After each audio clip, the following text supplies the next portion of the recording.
आपण मानंकु समस्तंकु Odisha ICDS news को स्वागत। देखंतु किभଳି भाबरे ओडिशा रे एबे विपर्यस्त परिस्थिति चली। अंगनवाड़ी कर्मी भौणी माने दीर्घ 45 दिन धारणा देथिले।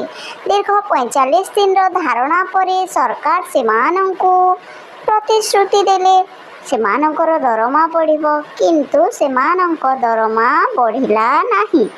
आपण माने जानती जे सरकार किभଳି भाबरे तांको ठकी देले।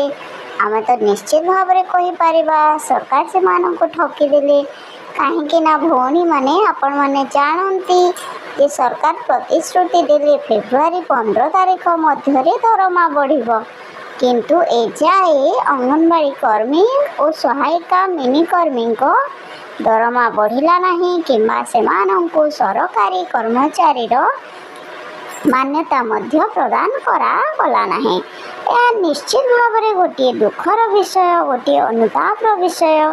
तो आपण माने जदि अंगनवाड़ी संबंधी आईसीडीएस संबंधी खबर देखा चाहते आम चैनल को सब्सक्राइब